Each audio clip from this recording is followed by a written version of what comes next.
ద్వితీయోపదేశకాండములో 10వ అధ్యాయములో 12వ వచనములో అంటున్నాడు, కాబట్టి ఇశ్రాయేలు, ఈ రోజున నీ పేరు పెట్టి నిన్ను కూడా ఇలాగే పిలుస్తున్నాడు. నాతోనూ వినుచున్న వారందరితోనూ దేవుడు మాట్లాడుచున్న మాట ఏమిటి? నీ దేవుడైన యెహోవాకు భయపడి ఆయన మార్గములన్నిటిలో నడుచుచు, నీ దేవుడైన యెహోవాకు భయపడి. అనేక మందికి దైవ భయము లేదు. దైవ భయము లేక దేవుణ్ణి గౌరవించలేకపోతున్నారు.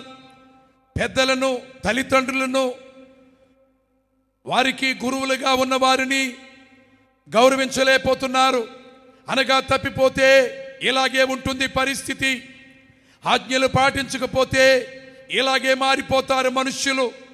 అందుకే ప్రభువారు మాట్లాడుతున్నారు, ఇశ్రాయేలు, నీ దేవుడైన యెహోవాకు భయపడి ఆయన మార్గములన్నిటిలో నడుచుచు, ఆయనను ప్రేమించి, నీ దేవుడైన యెహోవాను నీ పూర్ణ మనస్సుతోనూ నీ పూర్ణాత్మతోనూ సేవించి, నీకు మేలు, నీ మేలు కొరకు నేడు నేను నీకు ఆజ్ఞాపించు యెహోవా ఆజ్ఞలను, కట్టడలను అనుసరించి నడుచుకొందునను మాట కాక, నీ దేవుడైన యెహోవా నిన్ను మరి ఏమి అడుగుచున్నాడు?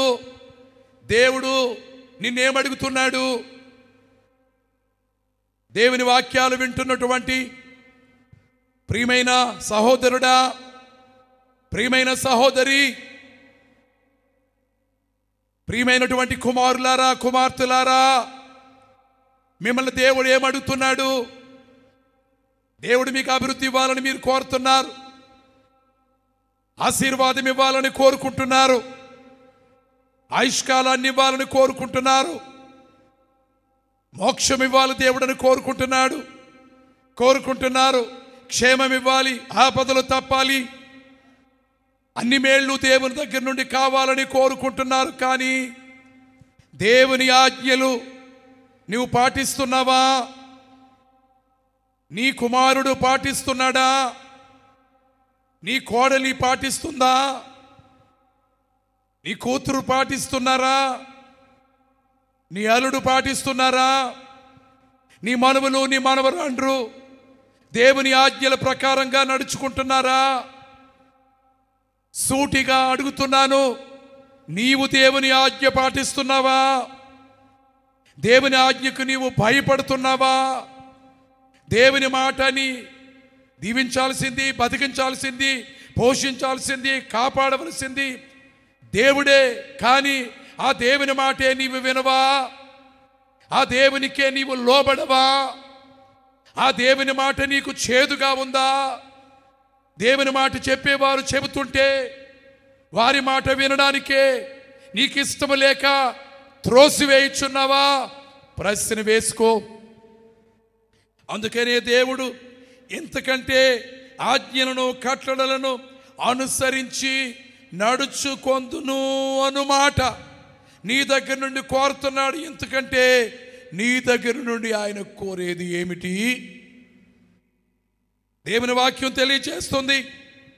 ఎంతకాలం దేవుని ఆజ్ఞలు ఈరోజు పాటిస్తే చాలా, ఈ వారం పాటిస్తే చాలా, కొద్ది దినాలు పాటిస్తే చాలా. చాలామంది అలాగే కొద్ది రోజులు భక్తిగా ఉంటున్నారు, భయముతో బతుకుతున్నారు, దేవుడంటే ప్రేమగా ఉంటున్నారు, బైబిల్ అంటే ప్రేమగా ఉంటున్నారు, సేవ అంటే ప్రేమగా ఉంటున్నారు, సంఘం అంటే ప్రేమగా ఉంటున్నారు. కానీ తర్వాత మీరిపోతున్నారు, జారిపోతున్నారు, పతనమైపోతున్నారు, పోగొట్టుకుంటున్నారు, నష్టపోతున్నారు. ఇది ఈలాగు దేవుడు నీకు ఇచ్చిన స్థితిని నువ్వు పోగొట్టుకోవడం దేవునికి ఆయాసం కాదా? దేవునికి ఆవేదన కాదా? అందుకనే దేవుడు ఏమంటున్నాడు, ఆజ్ఞలను ఎల్లప్పుడూ గైకొనవలెను అని నిర్గమకాండము 11వ అధ్యాయము 1వ వచనములో ఆజ్ఞలను ఎల్లప్పుడూ గైకొనవలనని. నువ్వు బాల్యములో ఎలా ఉన్నావు, యవనములో ఎలాగున్నావు, నడి వయస్సులో ఎలాగున్నావు, వృద్ధాప్యములో కూడా అలాగే ఉండు. మరణము వరకు నీవు నమ్మకముగా ఉంటే నీకు జీవ కిరీటం ఇస్తానని సువర్ణ సంఘముతో దేవుడు మాట్లాడాడే. వినుచున్న మీ అందరితో దేవుడు మాట్లాడుచున్నాడు. ఆఖరి వరకు, అంతము వరకు, మరణము వరకు, జీవితాన్ని ముగించుకునే వరకు, ఈ లోకములో ఉన్నంత వరకు దేవుని ఆజ్ఞలు పాటిస్తే నీవు ధన్యుడవు.